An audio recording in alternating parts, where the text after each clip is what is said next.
Heel spurs and plantar fasciitis. Now, heel spurs and plantar fasciitis are related, but they are not the same. So let's start first with plantar fasciitis. So plantar fasciitis is an inflammation of the plantar fascia. So what exactly is the plantar fascia? The plantar fascia, it is a thick ligament that runs from the heel bone to the ball of the foot. Now, the reason you have the plantar fascia is to support the arch in the foot.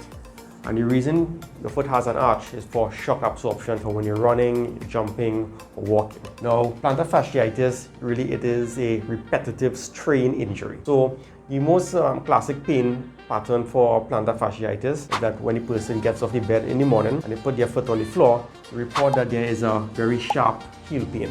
And the heel pain then tends to subside as the person begins to walk. Now, the reason that this pattern of pain is present, it is that at night time, the plantar fascia gets cold and it contracts a bit.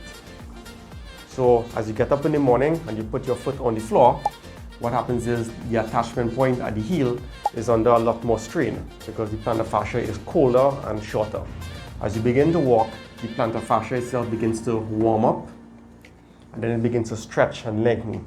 So then the attachment point at the heel is now under less strain, and that is why the pain tends to go away or reduce when it is you're walking. Now, throughout the day, for example, if the person sits down for a while, again, that gives the plantar fascia opportunity to shorten. And as you put your foot on the floor again to walk, the same situation happens. The attachment point at the heel is under a lot more initial strain, and you get that sharp pain. You walk for a bit, and then the plantar fascia warms up, it lengthens, and then the pain at the heel, it subsides. So that generally is the nature of plantar fasciitis.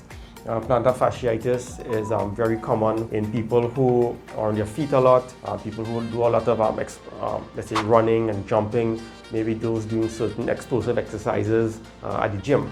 Okay, so what about heel spurs? Heel spurs, like I said, are related to plantar fasciitis, but it is not the same thing. So let's see what happens here now. So this is the heel bone, and the plantar fascia attaches to the heel bone.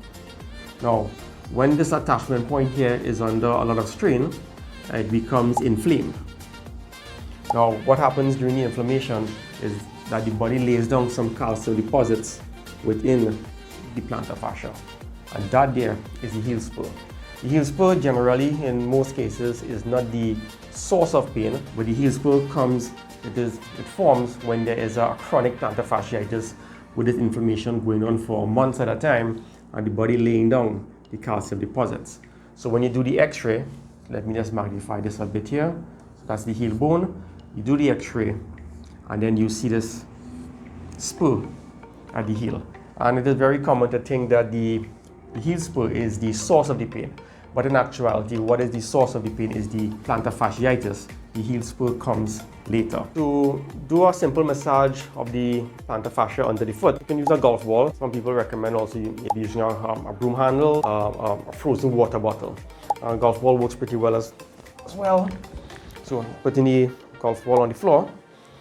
And initially, you would start with the foot relaxed. You don't want to pull the toes up. Just have the foot relaxed. Light massage, light massage. Don't go all the way onto the heel bone. Just stop right in front there. Go all the way up to just behind the ball of the foot. Light massage. You normally do this for a couple of minutes, depending on how tight the plantar fascia is. And that will determine how painful this light pressure is for you. In some cases, for example, there may be certain pain points. Like right here, certain people may get pain point just in front of the heel. With a little extra focus, some short movements, a bit more pressure to really release that. Also just behind the ball of the foot, some people do tend to get a pain point there. Okay, so that's a very basic way in which to massage the plantar fascia. For the calf muscle, let's start with the tennis ball. Okay. Normally you will think about the calf muscle in two halves, an upper half and a lower half. The tennis ball does not go in the crook of the knee. So just start midway at the upper half. Keeping the foot loose. Do not pull the foot back like this, because then it's going to be hard for the ball to really get into the calf muscle. Keep the foot loose. Prop yourself up. Go back and forth. Notice this leg is straight. I'm not bending this knee in an attempt to massage the calf muscle. Turn outward. Get those tight spots out. Turn inward, Get the tight spots out. Do that for about a couple minutes. Try to get the entire width of the calf muscle as well. So that's with the tennis ball. And you can use the foam roller. The principle is the same, but just that the item is different, the tool is different. The advantage with the foam roller, it can attack a wider area at once, and it also feels a bit more stable. Good, so that's a basic massage for under the foot as well as the calf muscle. Let's say I was stretching this calf muscle.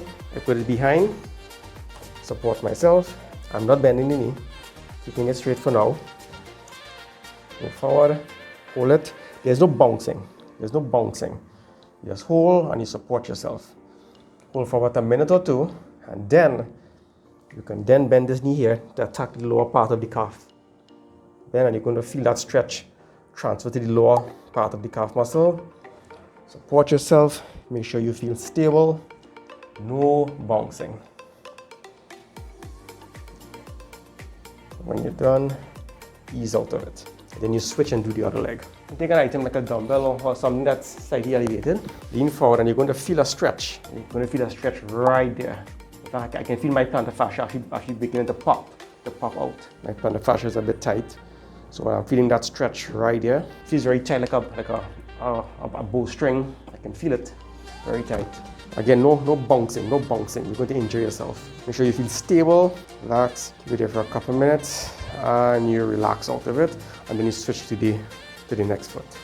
Okay, good. So that's how we would do some simple, basic massage techniques, or some basic stretching to help to alleviate the pain of plantar fasciitis. Thanks. Progressive Health Services. Call today. 747-5297 or 308-3370. We're located at number 4 Chincuna Gardens, Chin Chin Road, Cunupia.